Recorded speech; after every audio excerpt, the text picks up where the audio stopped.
Hola, ¿qué tal? Buenas tardes a todas y a todos. En primer lugar, bienvenidos a Tenerife, ya saben, seguro de sol. Cogido propio, el invierno que aquí dura 3 días, pues lo han cogido juntos.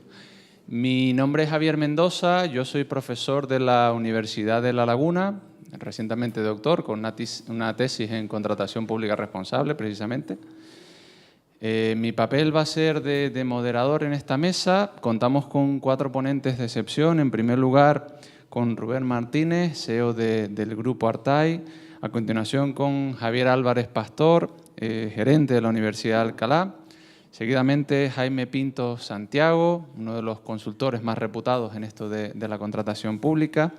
Y finalmente, Bernabé Palacín Sáez, que es director general de Contratación, Calidad y Servicios Comunitarios de Logroño, y que personalmente fue una de las inspiraciones, a través de los artículos que él escribía en el Observatorio de Contratación Pública, para el cambio que yo tuve en la tesis doctoral. Yo empecé estudiando las empresas de economía social y luego me enamoré de la contratación pública. No sé si es un amor loco, probablemente sí. Pero bueno, yo pasé de ser economista, sigo siendo economista, pero soy jurista de vocación. El tema de esta mesa es bueno, lo que se ha venido a denominar eso de contratación pública responsable. Se ha apuntado a algunas cosas de cómo la contratación pública pasa de gasto a inversión. Y yo creo que es fundamental el papel de la universidad, no solo como órgano de contratación, sino también como ejemplo de la sociedad de cómo la contratación pública puede pasar de ser, pues, yo siempre les digo a los técnicos a los que les doy cursos, que ellos pueden pasar de ser los villanos a los héroes de la película, ¿no? Porque la corrupción siempre ha estado asociada con la contratación, con corrupción, etcétera. Las nuevas posibilidades que da la ley, pues da esa posibilidad para tener en cuenta aspectos mucho mejores, ¿no? Entonces, de lo que vamos a hablar aquí es de lo que hablaba Antonio Machado, que decía que solo necio confunde valor y precio, ¿no? Pues vamos a pasar del precio de la contratación pública a ver cómo se le puede otorgar más valor, y además contamos con la visión de varios puntos de vista, ¿no? Me decía Bernabé antes, con una visión 360 de la contratación pública. Bueno, sin más les dejo con Rubén Nieto. Antes de empezar, como sé que no tenemos mucho tiempo para las preguntas, espera un momentito.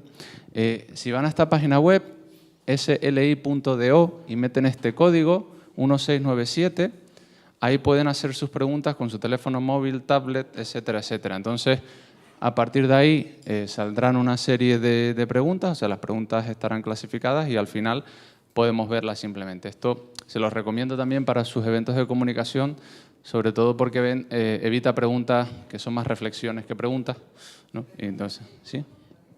1697. Sí, como me han robado todas las tizas, pues no se lo puedo poner. 1697. Vale. Muchas gracias. Venga, bárbaro. Muchísimas gracias. Y buenas tardes a todos.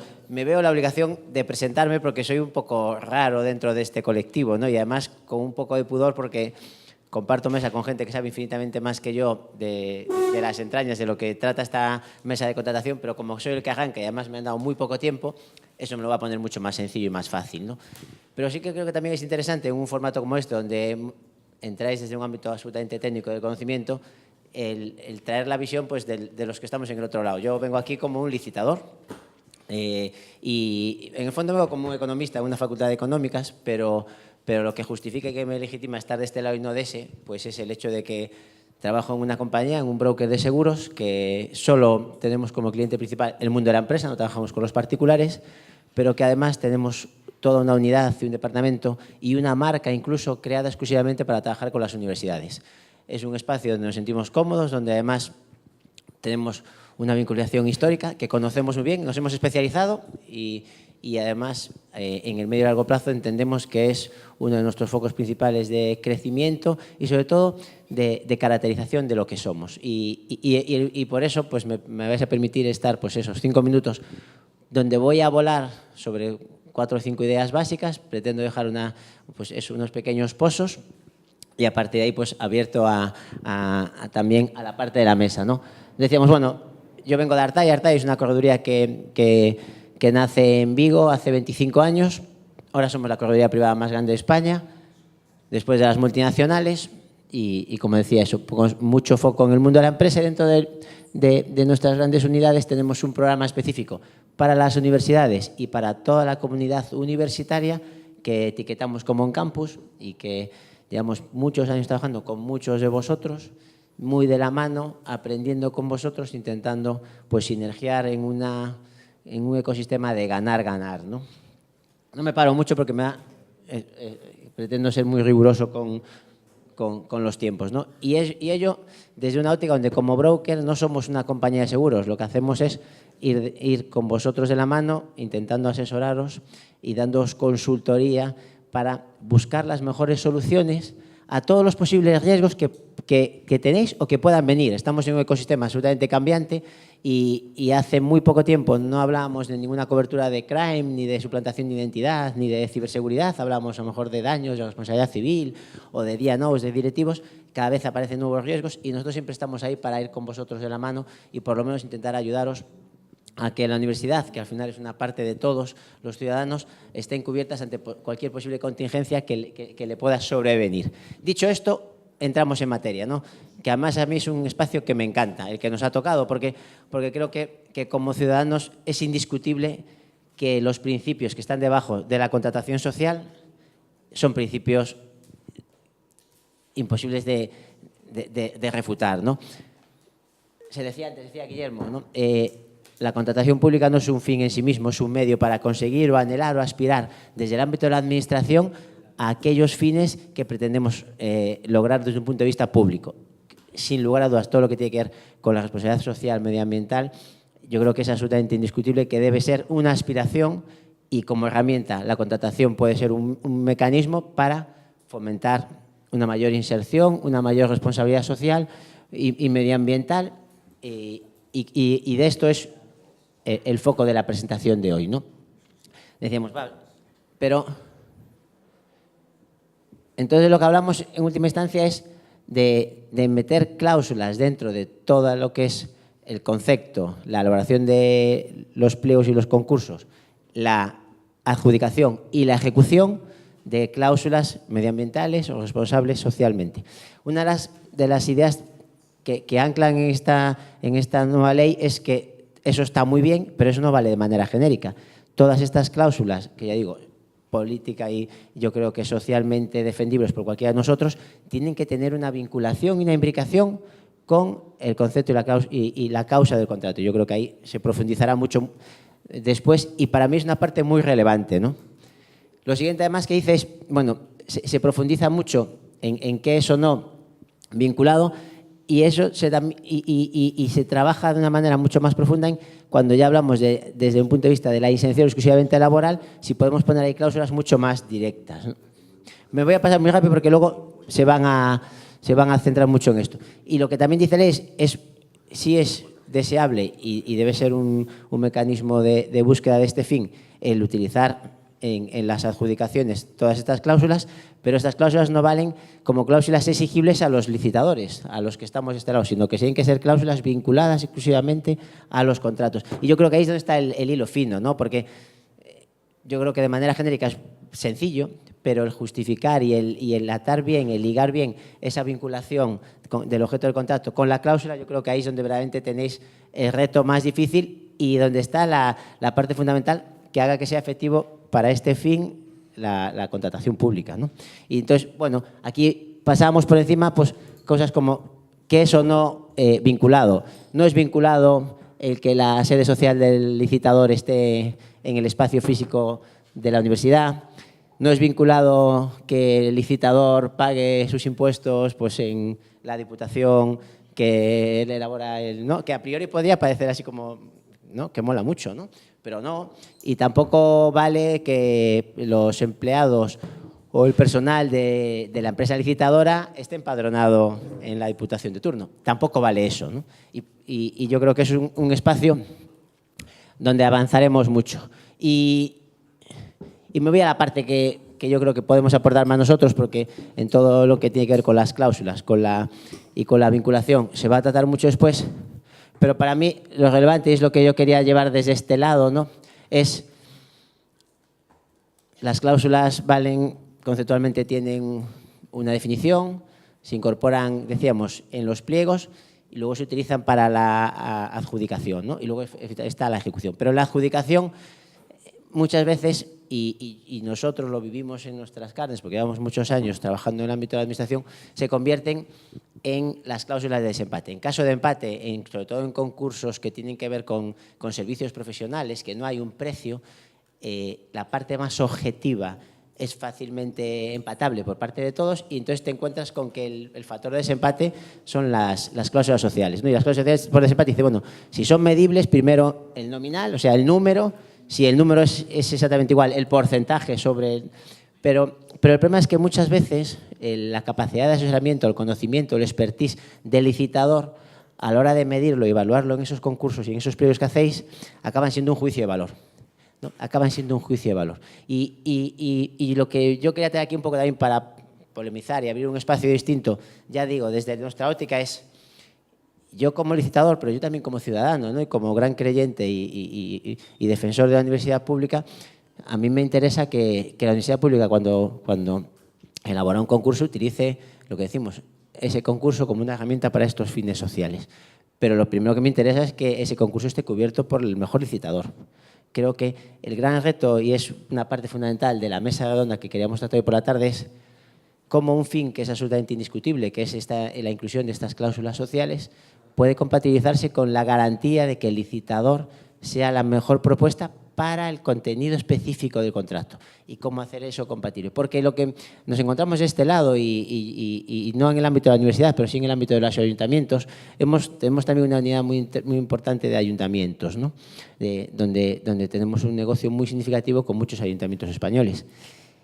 Y nos hemos encontrado que muchos de ellos, ahora llegas en los sobres, vamos a decir, los objetivos a un empate técnico, porque todos nos vamos a la franja de precio más baja, y cuando te enfrentas a una cláusula de desempate vinculada a una cláusula social, empiezan a aflorar auténticos expertos licitadores, no del contenido del contrato, sino del ajuste de la fórmula y de la naturaleza de esa sociedad a las cláusulas de desempate. Y creo que, vamos, siendo así, no más políticamente incorrecto, creo que se entiende. O sea, creo que el reto y el gran contenido de esta mesa es, sí, es importante las cláusulas, pero que no hagamos que los licitadores se focalicen exclusivamente en, sabiendo que va a haber un empate en la parte objetiva, en la parte de juicio de valor, articulen sociedades o filiales, que lo único que persigan es ganar concursos, no siendo las mejores soluciones para esos concursos.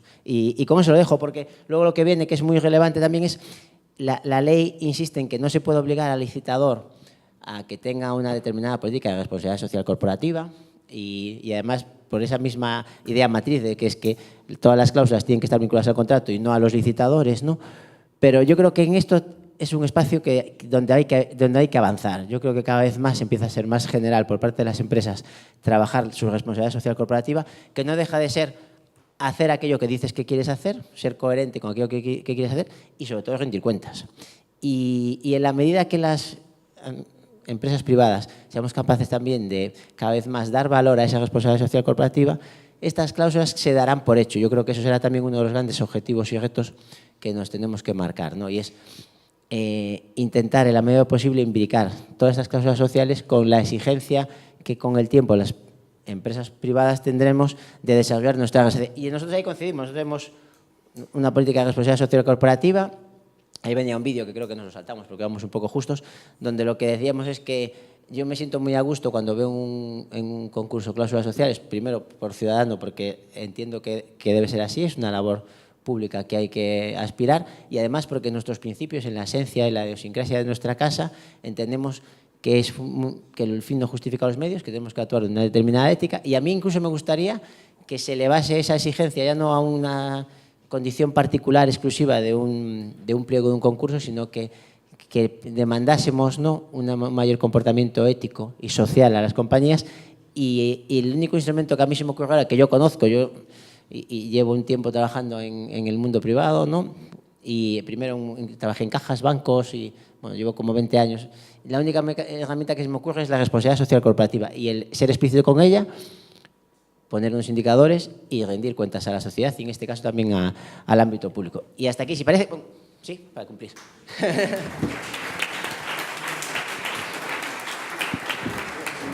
Muchísimas gracias, Rubén, por la magnífica charla y sobre todo también por la brevedad.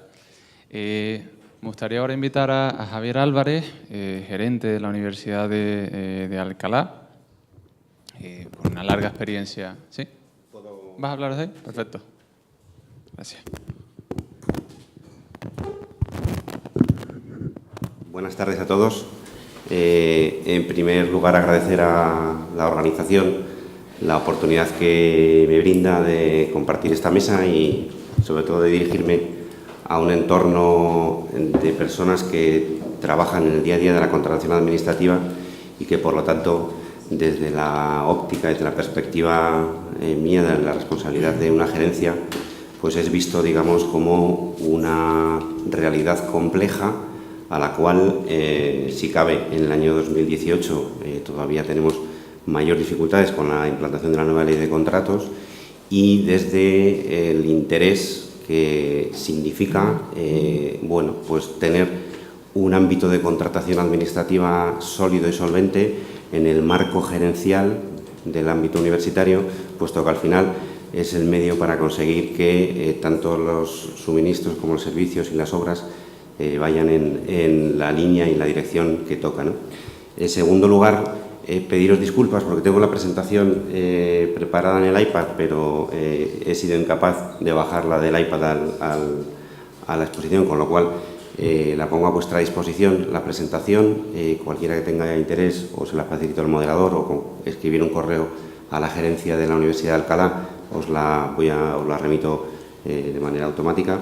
Y, de alguna forma, comenzar por el principio, ¿no?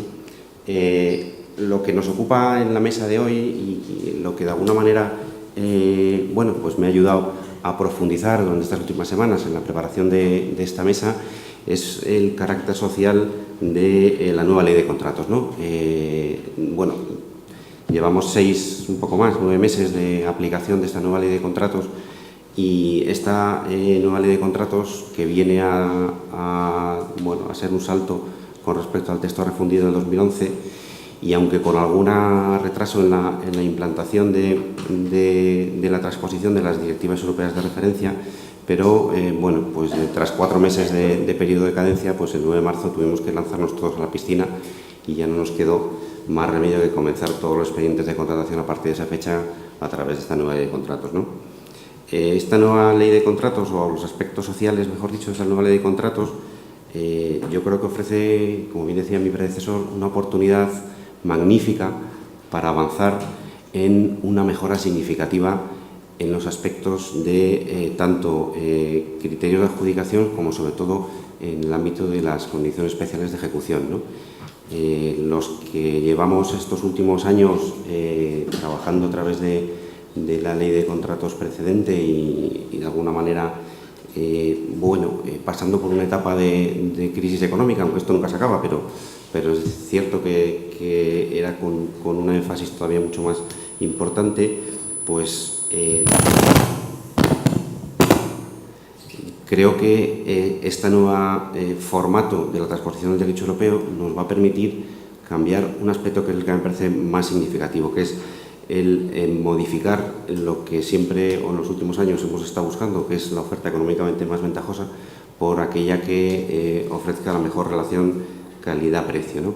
En esa relación calidad-precio, en la búsqueda de esa eficiencia en la relación calidad-precio, es donde entiendo que aparecen tanto las cláusulas sociales como ambientales, y es donde, bajo mi punto de vista, nos puede permitir mejorar significativamente en el resultado de esta contratación, ¿no? Desde el aspecto gerencial, desde mi ámbito de responsabilidad, es tan importante al final que ese expediente de contratación sea un expediente, digamos, que al final se curse conforme a la norma y no genere ningún tipo de recurso, como el hecho en sí de que al final la selección del contratista en la materia que corresponda sea una selección óptima, ¿no? Es decir, cuando decimos óptima, la verdad es que en los últimos años ha sido una selección donde estaba centrada básicamente en el precio, ¿no?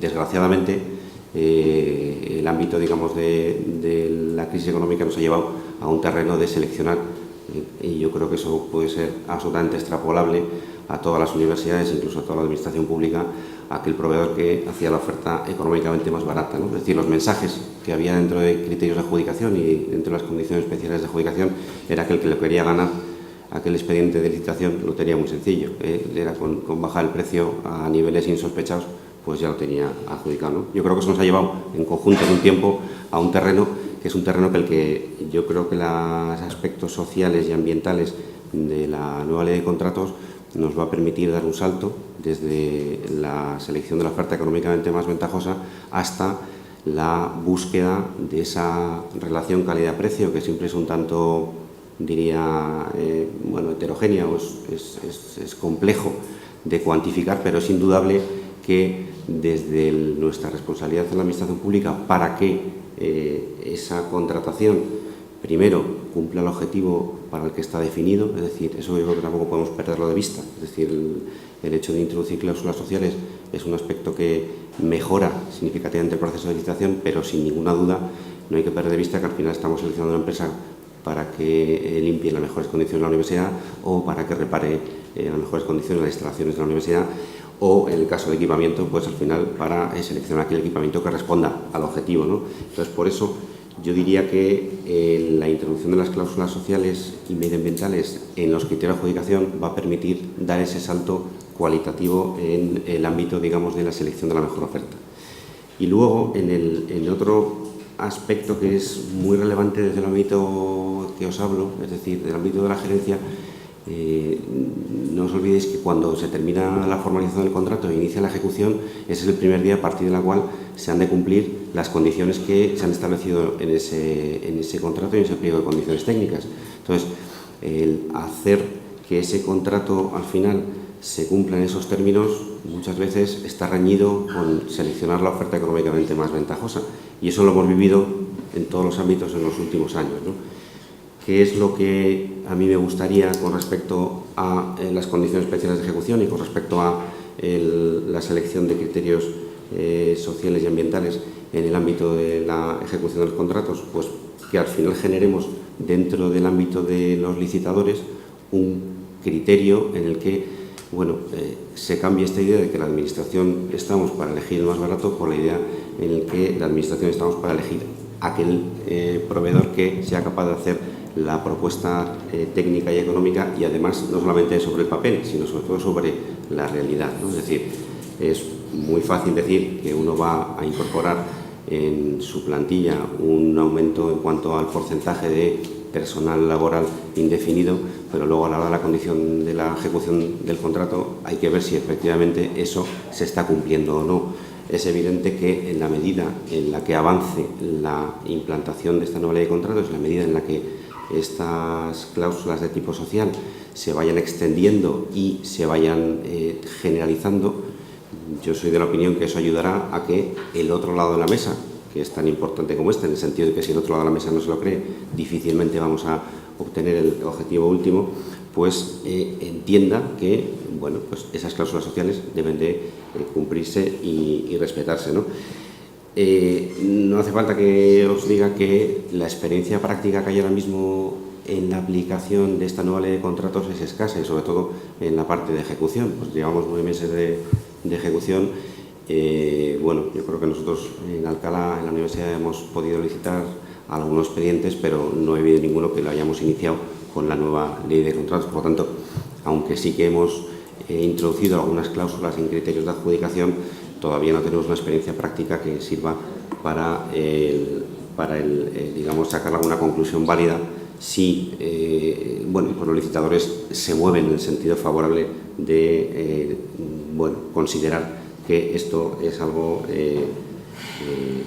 más relevante, ¿no? Y luego hay una última parte, que es el tema de los contratos reservados, que realmente, bueno, parece que el legislador, cuando establece, digamos, estos requisitos, tiene muy claro que hay un tipo de contratos en los cuales, en la medida en la que la Administración bueno, detraiga y lo reserve específicamente para un grupo de empresas, pues evidentemente se creará en ese entorno un ámbito de, vamos a decir así, de licitadores que se preparen y participen en este aspecto, ¿no?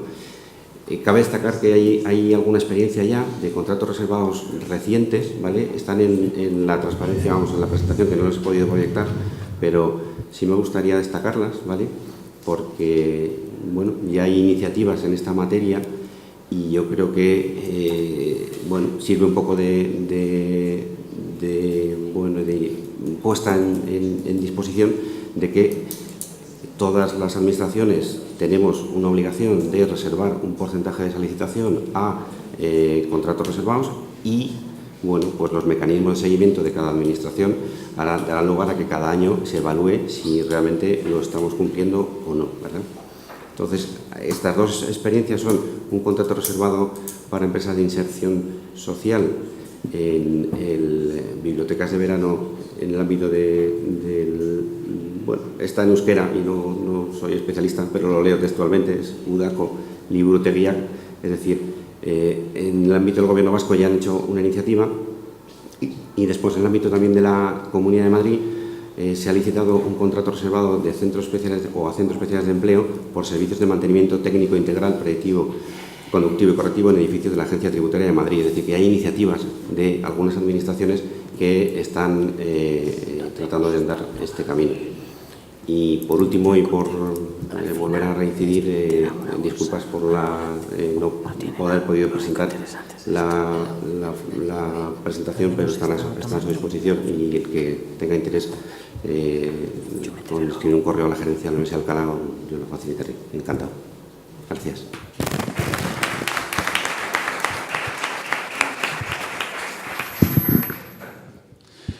Muchísimas gracias, Javier, por la presentación. Simplemente hacer una punta al hilo que comentaba de los contratos reservados.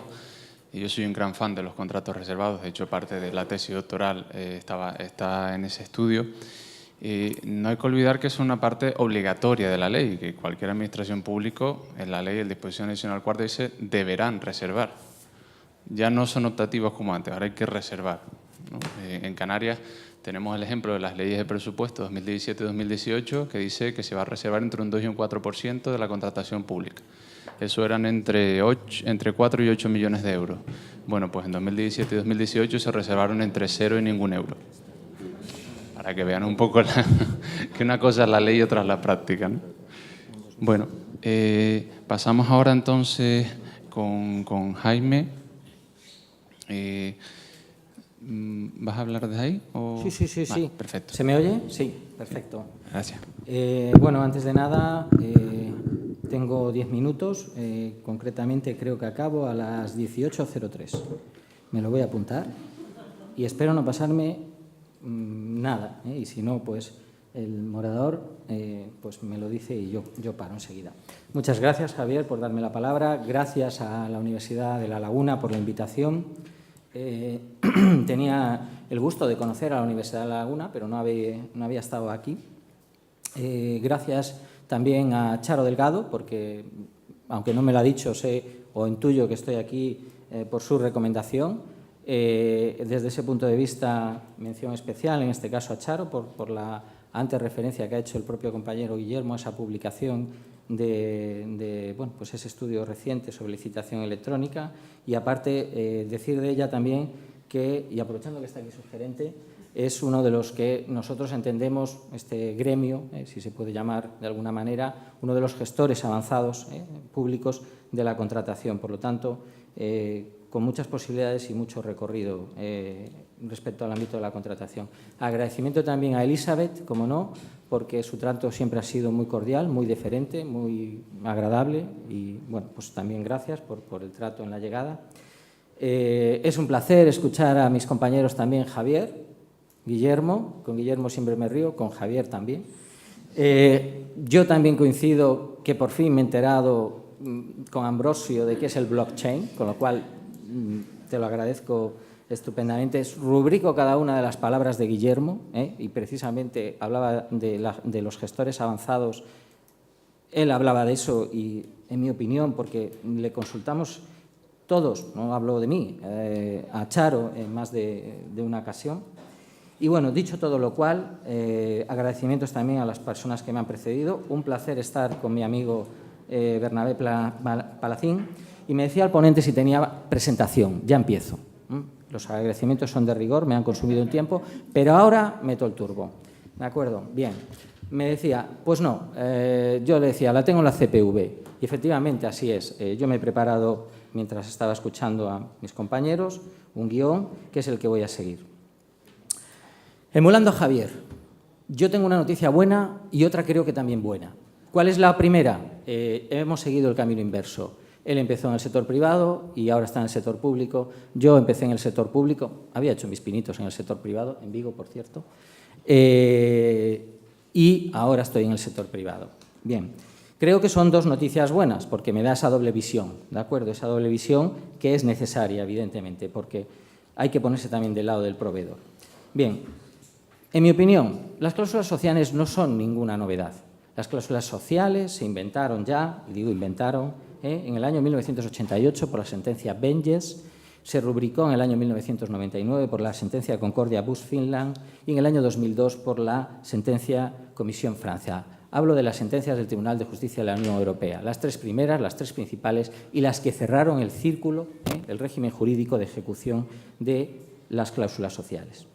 Mi primer estudio, allá por el año 2012, mi primer estudio de investigación fue precisamente sobre la igualdad de género, y lo quiero poner además hoy especialmente de manifiesto. He hecho algún estudio más sobre la misma, he hecho estudios sobre investigación, pero no vengo a hablar de mi libro. También mi tesis, que sirva de paso, va un paso más allá y se la recomendaba a Rubén porque habla de eso, habla de las cláusulas sociales y medioambientales elevadas al punto de principios generales de la contratación pública. Por lo tanto, aquí lo dejo dicho, creo que están grabando, lo he dicho en más de una ocasión, a lo mejor nos encontraremos con esto en la quinta generación de directivas de la Unión Europea. Está publicado en el Instituto Nacional de Administración Pública y ahí está. Dicho lo cual, defendía y defiendo. He defendido en la práctica las cláusulas sociales en el año 2010-2011 como el marciano de las cláusulas sociales. Por lo tanto, hay que apoyar a esos gestores públicos que efectivamente pretenden o quieren un cambio.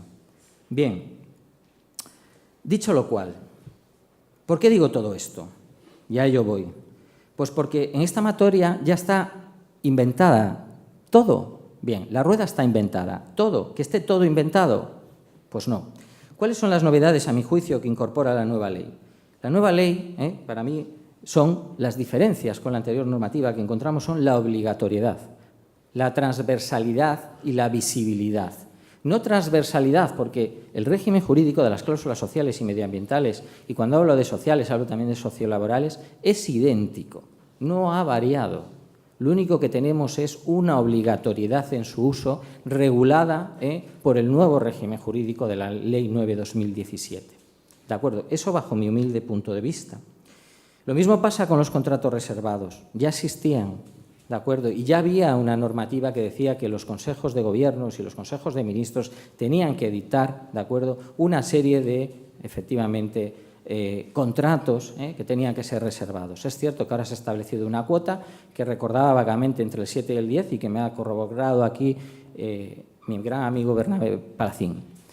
Y lo cito además a él porque efectivamente ahora es una de las personas, ya se han venido estudiando mucho, hay muchos estudios sobre contratación, pero él ahora mismo está haciendo un doctorado sobre esta cuestión.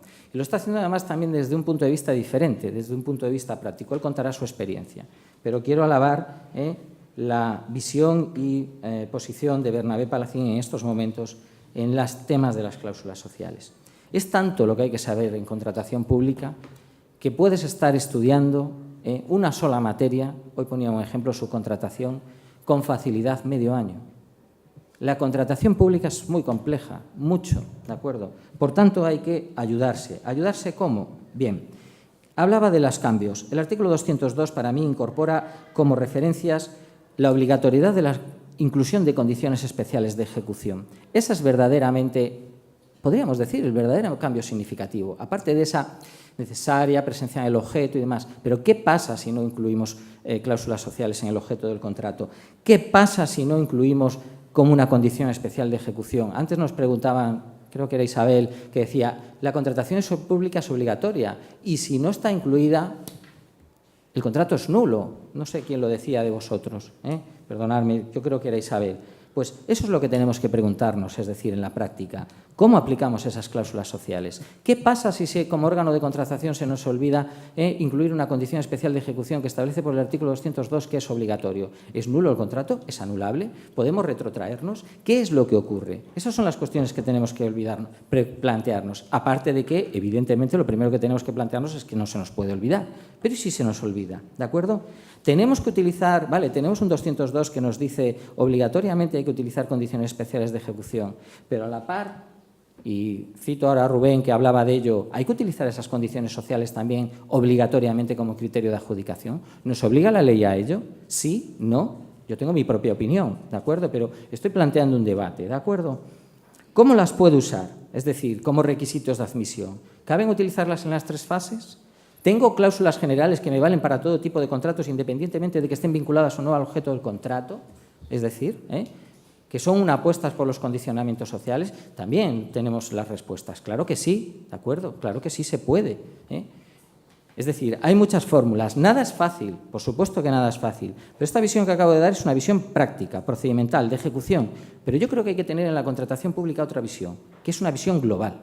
Una visión de institución, una visión de lo que es realmente la contratación pública, que va muy al hilo también de la charla que ha dado Guillermo, porque ¿cuánto nos gastamos a través de contratación pública en nuestras administraciones públicas? ¿Lo sabemos? ¿Lo sabéis vosotros? ¿De acuerdo? ¿Lo sabe el gerente? ¿Nos gastamos un 33, un 40, un 50%? ¿Cuánto nos gastamos? ¿Vale? ¿Cómo lo gastamos? ¿Cómo gastamos ese dinero? ¿Tenemos una planificación? ¿Tenemos una programación?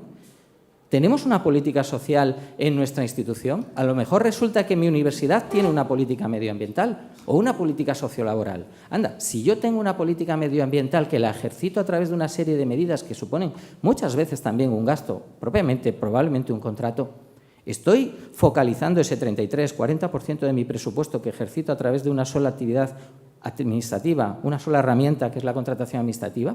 ¿Estoy vinculando una y otra cosa? ¿Acaso no puedo con ese 40% verdaderamente hacer una apuesta por mi política? Y seguimos. Bien. Y si eso es así, anda, ¿y qué pasa? Eso es así. Anda, resulta que sí. Bien. Lo he dicho, ¿incluimos esa política en nuestra contratación? No. Bien. ¿Y los órganos gestores? ¿Los órganos proponentes? Sean 5, 10, 15 o 20 o 8.000, creo que decía. 8.000. ¿Tienen herramientas para ello? ¿Están vinculados? No nos olvidemos que el órgano gestor hace el informe de necesidad, hace el pliego de prescripciones técnicas, esto lo he dicho más de una ocasión, creo que ayer lo cité. Muchas veces hace el informe, muchas veces no, hace el informe de valoración, en las entidades locales incluso participan las mesas con voto y por último es el responsable del contrato. Puede llegar a aglutinar hasta 5 papeles, 4 como mínimo. ¿Están verdaderamente profesionalizados? ¿Son los protagonistas de la contratación? ¿Les hemos dotado de herramientas? ¿Tenemos una instrucción de cláusulas sociales que sea acorde a nuestra política medioambiental o sociolaboral que sigue nuestra organización? ¿Y por qué no tengo esa visión general de que estoy utilizando un 40% del dinero a través de los contratos administrativos? ¿Por qué no me siento y digo, pues mira, vamos a dotarnos de una instrucción para ayudar a los órganos gestores y de otra serie de herramientas, que hay muchas? Herramientas como pueden ser una serie de modelos normalizados, la propia licitación electrónica, evidentemente es una licitación electrónica, es una herramienta más. Y voy terminando. Por lo tanto, tenemos que dotar de medios a los promotores, tenemos que profesionalizar la compra pública, tenemos que tener esa visión general, pero también tenemos que ayudar a las unidades de contratación. Si nuestra única herramienta de actuación administrativa con la que nos gastamos cerca de un 40% del presupuesto es a través de los contratos, ¿tenemos verdaderamente dotada la unidad de contratación o está verdaderamente infradotada? ¿Tenemos esa visión de lo que tenemos entre manos cuando estamos hablando de contratación administrativa? Pobre aquí el compañero, el amigo Guillermo que decía, es que estoy haciendo cirugía con cada pliego. ¿Por qué? 6 años haciendo lo mismo, 6 años corrigiendo lo mismo. Hace falta, en definitiva, y partiendo de esa idea, de esa necesidad. Por ejemplo, los contratos reservados, se me acaba de ocurrir también porque lo tengo apuntado, y lo he apuntado a colación de la intervención del gerente, de Javier.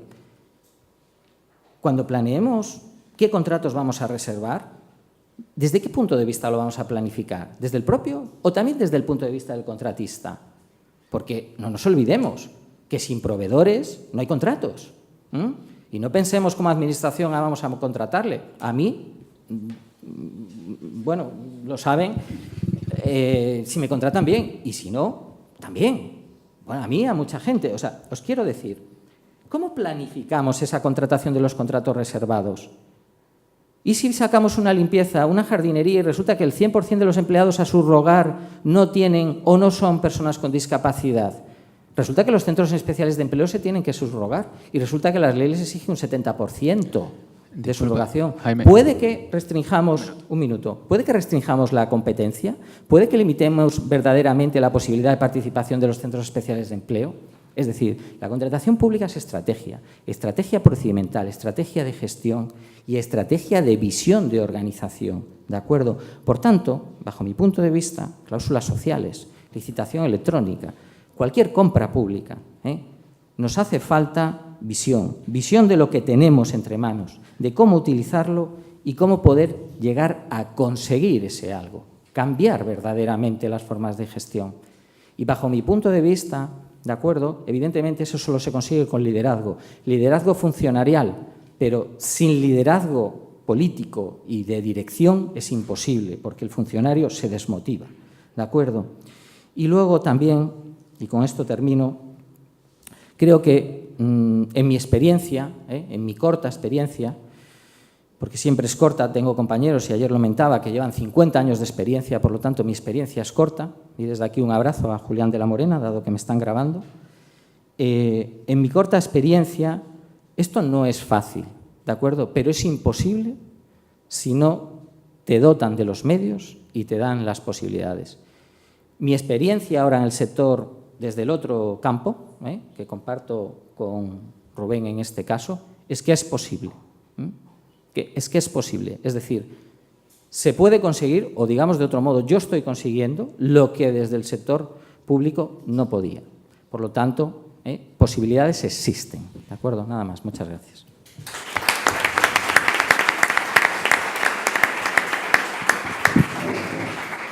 Muchas gracias, Jaime, por la ponencia.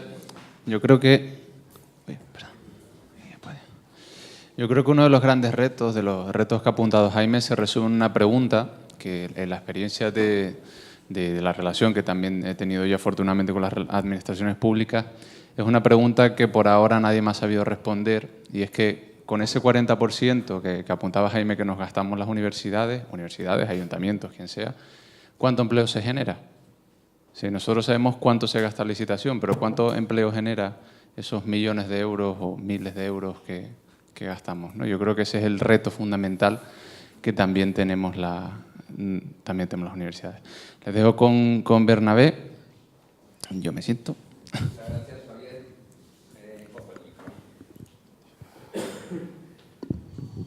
Bueno, yo me sumo al capítulo de agradecimientos y citas que ha hecho Jaime, muy completo, por lo tanto no voy a caer en la tentación de dejarme alguno.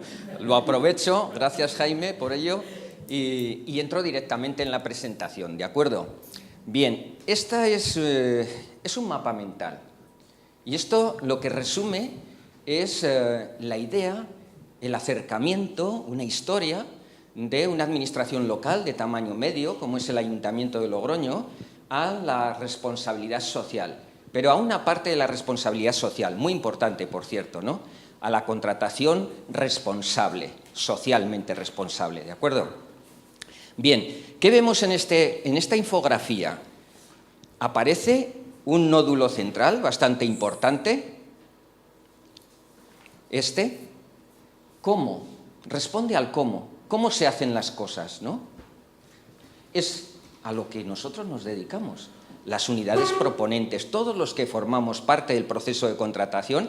Guillermo lo definía bastante bien, recordáis, en aquella línea de dibujitos, porque es un proceso transversal y afecta a las unidades proponentes, afecta a las unidades de control interno, afecta, por supuesto, a la unidad de contratación y a las unidades que se encargan de la ejecución. Por lo tanto, es un proceso. Técnicamente, desde un punto de vista de la gestión, es un proceso. Vale, pues a lo que nosotros nos dedicamos estamos representados aquí. Esto, con ser muy importante, que realmente lo es, nos serviría para explicar el porqué del acercamiento, el porqué de la necesidad de la administración, del sector público, a lo social, el porqué hemos de contribuir, así lo quiere el legislador europeo, también el interno, el estatal, sobre la base de esa transposición, por qué hemos de acercarnos a la colaboración en políticas sociales y ambientales. Bueno, pues para eso tenemos que salir de este núcleo central. Después entraremos para explicar brevemente algunos de los hitos que conforman las novedades de la ley. Si salimos de aquí, vemos como dos satélites alrededor de este planeta, que es la cocina de la administración, realmente donde estamos tramitando los procesos que conocemos bien de la contratación. Sin embargo, en este primer satélite ya empezamos a tener dudas.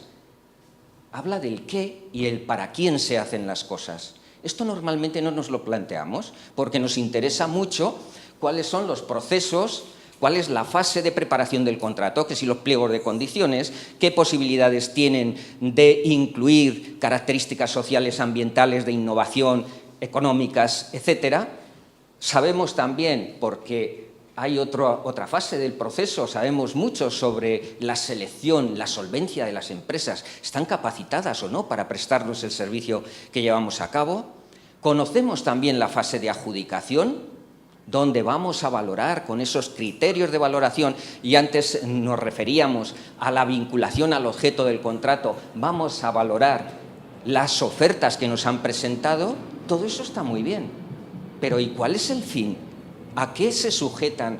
¿Por qué trabajamos los funcionarios, los empleados públicos que estamos localizados en este núcleo central, en esa cocina de la administración? Pues trabajamos para ciudadanos que tienen necesidades y expectativas. ¿Y cuáles son esas necesidades y expectativas hablando del campo social, hablando de una contratación socialmente responsable? Está muy claro.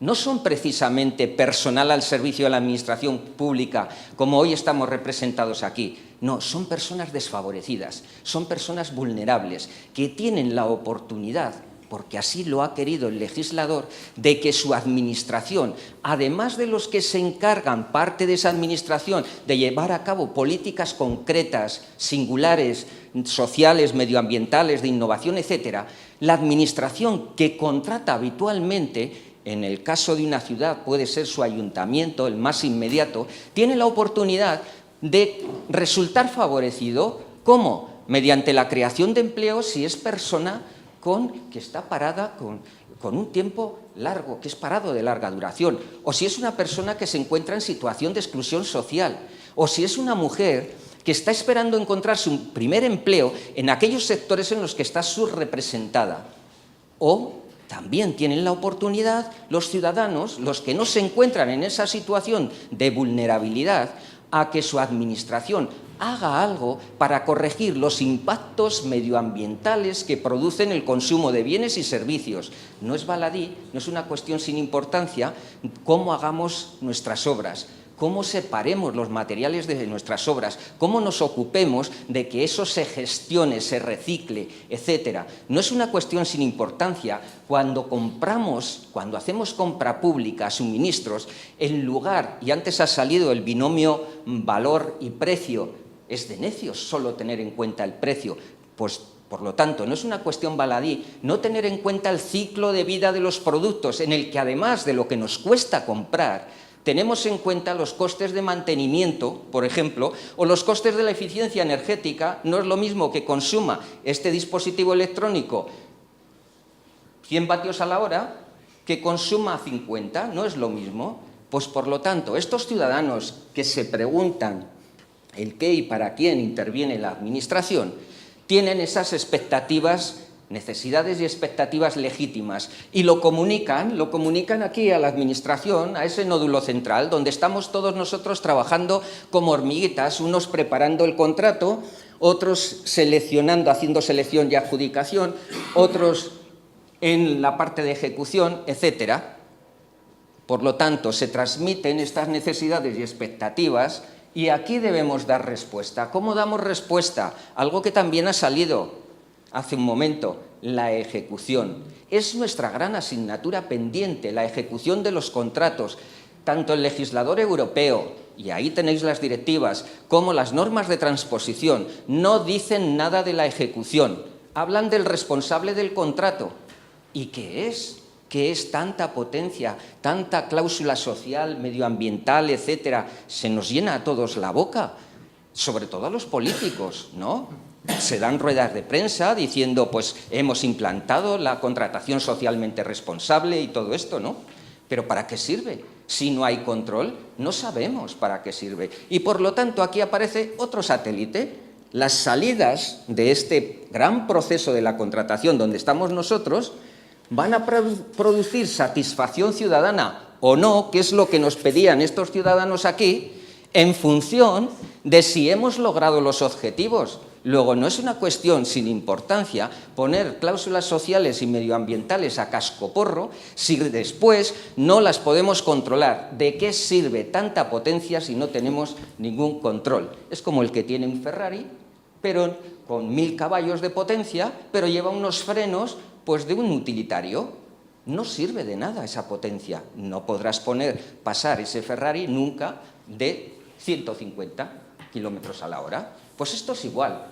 Por lo tanto, aquí se sitúan los resultados, pero resultados no solamente es decir, hemos incluido en X contratos o en todos los contratos, vamos a decir, ya si cumplimos la ley, cláusulas o condiciones especiales de ejecución, que son obligatorias, o tantos criterios, cláusulas como criterios de valoración, que no son obligatorios, pero sí son muy recomendables, o criterios y características sociales y ambientales, como decía Jaime hace un momento, relacionadas también con la fase de solvencia o con la acreditación de la capacidad de las empresas. Es que tenemos 4 oportunidades, una sola obligatoria, sí, la condición especial de ejecución, pero no olvidemos que las posibilidades, la potencia que tiene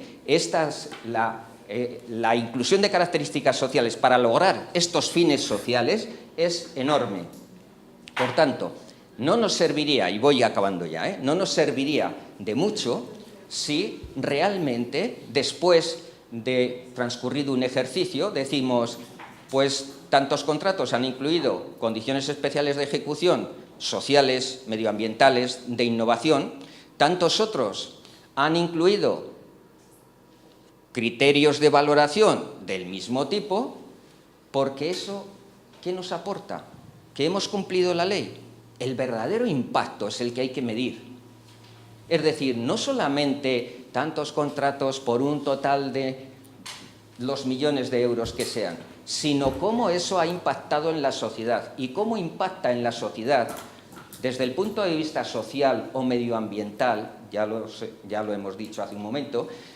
Esa parte se comprueba mediante el control. Si no existe control, es imposible saber si realmente hemos impactado. Los impactos se refieren precisamente a que si hemos comprometido en el pliego de condiciones que íbamos a dar trabajo a tantos parados de larga duración, efectivamente se hayan constatado que han encontrado empleo todas esas personas, y no la mera declaración de la oferta, que ya sabemos que puede someterse a un régimen de penalidades, pero se somete a un régimen de penalidades si somos capaces de descubrir que existe fraude, pero si no, desde luego no vamos a poder probar nada y no vamos a poder efectivamente concretar esos impactos a los que nos hemos comprometido. Y lo mismo ocurre con las características medioambientales.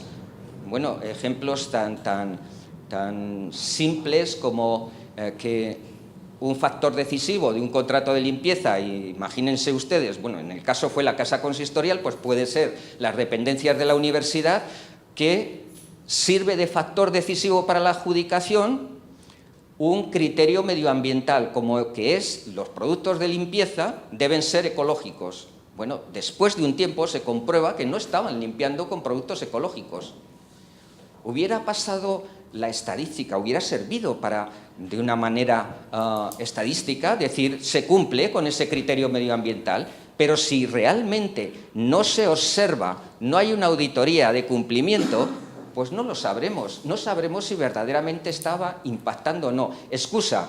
Bueno, estos productos no sirven para limpiar el suelo, no son lo suficientemente abrasivos y por eso dejamos de limpiarlo con los productos ecológicos. Bueno, es un incumplimiento flagrante de contrato, pero eso se ha detectado gracias, bueno, en el caso del Ayuntamiento de Logroño, gracias a que tenemos una unidad que sirve, que colabora con los responsables del contrato en la ejecución de las prestaciones. Bien, con esto lo dejo y si hay alguna pregunta.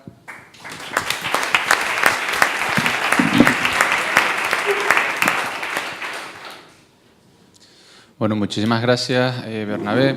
Muchísimas gracias a todos los ponentes. En primer lugar, por supuesto, por las presentaciones y en segundo lugar, por ceñirse al tiempo, que siempre es lo que más estresa a los moderadores. A modo de resumen rápido, antes de pasar a las preguntas, yo creo que se ha repasado de manera bastante amplia cuáles son esos criterios sociales y medioambientales que vienen con la nueva ley. Se ha advertido, tanto desde el punto de vista de los licitadores como de los órganos de contratación, de los peligros de la implantación incorrecta de los criterios sociales y medioambientales, y también se ha hecho hincapié en la necesidad del control, es decir, en no caer en el electoralismo, sobre todo ahora que estamos en época de elecciones, ¿no? Que estas cosas se venden muy fáciles, pero luego son más complicadas. Yo hay una cosa que querría apuntar simplemente, que no ha salido aquí, que es el uso de ese artículo 115 de la Ley de Contratos del Sector Público, que son las consultas al mercado. Por primera vez, yo creo, las leyes dan la oportunidad o reconocen que la administración pública no lo sabe todo. Es decir, si a mí me encargaran hacer un pliego técnico de ordenadores, pues sí, me pondría a mirar los catálogos de ordenadores, etcétera, etcétera. Ahora la ley me da la oportunidad de preguntar, oye, ¿qué es lo que tienes, no? Y a partir de ahí actuar en consecuencia. Tenemos 5 minutos, creo, para preguntas. Teníamos una pregunta, ya que alguien lo ha usado, me gustaría preguntarlo. Y dice que la planteo a la mesa y quien quiera la puede responder, que se habla de reformar el artículo 42 del Estatuto de los Trabajadores. ¿Cómo puede afectarnos en caso de subrogación? No sé si está dentro de la temática de la mesa o alguien quiere... 44 será. Aquí pone 40. En el caso de un centro especial de empleo, cuando va a salir a la licitación, pues ¿en qué situación quedan los trabajadores si el resultado del resultado de la licitación sale una empresa mercantil normal, que no es un centro especial de empleo? 100% de subrogación. Lo dice además expresamente la ley. Sí, subrogación, pero ¿y las condiciones de trabajo? Quiero decir, las condiciones laborales y económicas sufrirían cambios. Quiero decir, tendrían que... No hay variaciones. Los derechos laborales son derechos consolidados para personas con y sin discapacidad. Sí, a ver, quizás, las dudas que yo tengo, ¿se tendrían que asimilar al convenio que podría tener la empresa o del sector que tuviera la nueva empresa? Sí, si me permites. Inicialmente ellos pasan y están sometidos a su convenio. Otra cosa es que después, durante el tiempo de ejecución del contrato, negociando con esos trabajadores, puedan adscribirse al convenio que tiene la empresa, al principal. No sé si coinciden, supongo que no coinciden ambos convenios, son convenios diferentes, pero deberían negociarlo. Lo que es la subrogación pasa exactamente igual, con todos sus derechos y obligaciones.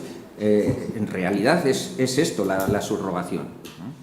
Yo puedo, si me permitís, añadir un matiz. Evidentemente, luego, en todo caso, siempre respetando con la nueva ley esa línea de flotación que supone esa referencia genérica, digo genérica porque no se sabe cuál es, hay que averiguarlo, del convenio colectivo sectorial de aplicación. Es decir, nunca por debajo. Es decir, sería el complemento, ¿no?, a lo que... Otra pregunta también de... ¿podría habernos pasado en una ocasión que un centro especial de empleo hubiera resultado adjudicatario de una limpieza, perdón, de un mantenimiento de jardines? Y a la mesa de contratación pues le saltaron las alarmas porque parece, a ver, de la oferta se desprendía que lo que pensaba era ejecutar el trabajo con todos los trabajadores con minusvalía, vamos, con cierta discapacidad. Entonces, la mesa se quedó un poco, sorprendida porque ¿qué pasa con los otros trabajadores? Los puedes subrogar en un momento, pero después los despide. No necesariamente. Se queda con todos.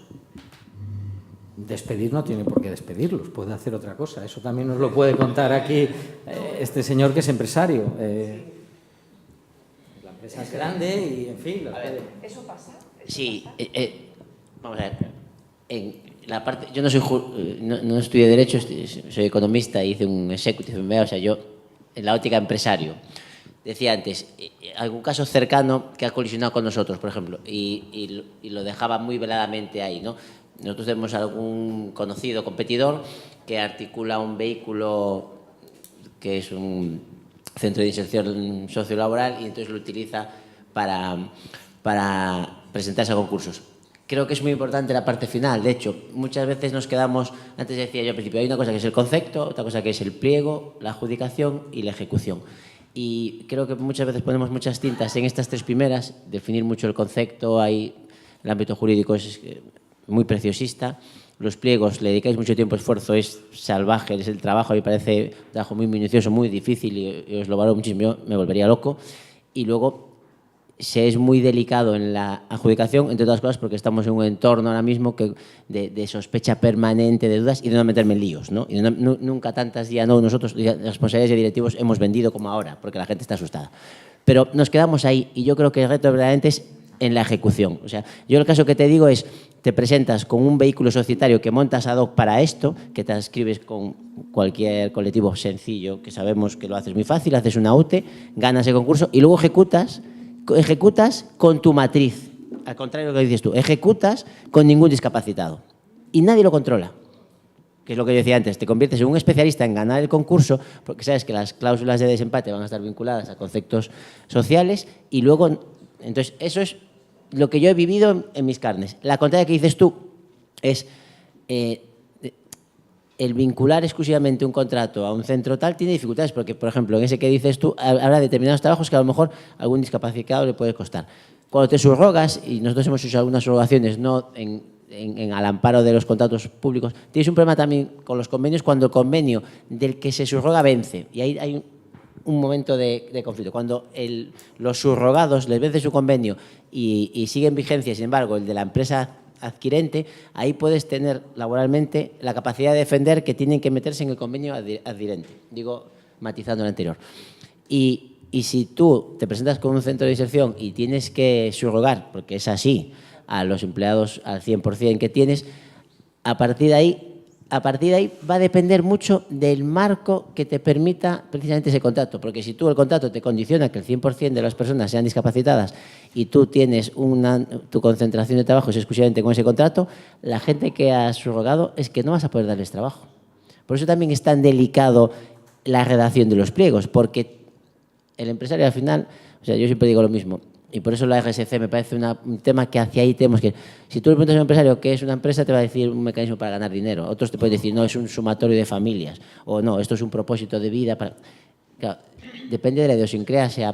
Pero si muchos de los empresarios al final lo que ven es un mecanismo para ganar dinero. Y si tiene un recurso humano, en este caso, que ha tenido que coger sin elegirlo. O sea, ¿no? Es tu marido y luego te meten dos amantes. Y tú te dices, mira, con uno solo a la cama, pues te sobran dos. Entonces el empresario dice, es así de bruto, pero es la realidad, porque no lo has elegido. Estos amantes aparte te los imponen, no tienes ni elección. Y dices, y solo me puedo llevar uno a la cama, pues estos dos, dices, articúlale desde un punto de vista laboral la mejor manera de sacármelos. Pero ya digo que yo creo que hay, por eso decía al punto final de la RSC, esto es indiscutible que hay que perseguirlo. Humanamente, yo creo que nadie se puede poner de este lado diciendo no estamos a favor de incluir cláusulas sociales y medioambientales. No me creo que nadie, ninguno de los que estamos aquí venga a este lado y lo diga, no me lo creo. Pero hay que ser muy coherente, por eso decía antes, hay que simplemente hacer lo que dices y comprobar que aquello que dices lo haces, ¿no? Pues yo decía lo de rendir cuentas. Y entre la administración pública hay muchas diferencias y entre el empresariado enormes diferencias. Le pedía al moderador un segundo, tres apuntes. Primero, por dar respuesta a la interesante cuestión que él planteaba, ¿eh? ¿Cuántos trabajadores dependen de verdaderamente este mercado público? Y sí que he de decir una experiencia. En el año 2010, en el Servicio de Salud de Castilla-La Mancha, llevando los servicios generales hospitalarios de todas las gerencias hospitalarias, 85 millones de euros, de 275 contratos, se llevaba en el servicio un listado de todo el personal adscrito a los contratos. Sabíamos exactamente en el año 2010 cuántos trabajadores había. Dicho lo cual, esto era una idea brillante del jefe de servicio. Yo aterricé allí como jefe de sección en aquella época, Javier de la Cruz, que me permito citar, buen amigo y persona de la que aprendí mucho. Fue mi segundo aterrizaje con la contratación. Y luego dos matices para que nos planteemos y nos llevemos a casa.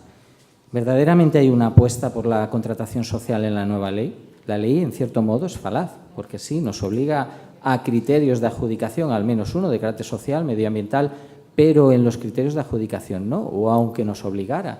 Nadie nos habla ni de fórmulas ni de porcentajes. No digo que eso tuviera que ser, sino que veamos un poco la realidad y también o el mensaje que se nos traslada. Un 90-10, un 80-20, un 70-30, en muchos casos un 70-30 con una fórmula muy agresiva, sigue siendo una antigua subasta encubierta. Y por último, plantéense gestores, y sobre todo esto va dirigido a las unidades de contratación, bajo mi punto de vista, desde la práctica, criterios de ejecución o adjudicación. Sí, tengo que meter relaciones o cuestiones de carácter social, pero como criterios de ejecución como condiciones de ejecución, no digo de especial ejecución o como criterios de adjudicación, porque ¿para qué valorar o perder puntaje o porcentaje en un criterio de adjudicación de algo que yo puedo exigir como condición de ejecución? Eso es algo que tenemos que valorar también, ¿de acuerdo? Es decir, ese 5, ese 10%, a lo mejor sí lo puedo tener para obtener un mejor rendimiento. La contratación pública es estrategia. Entonces, eso es algo que como deberes también está bien que nos planteemos.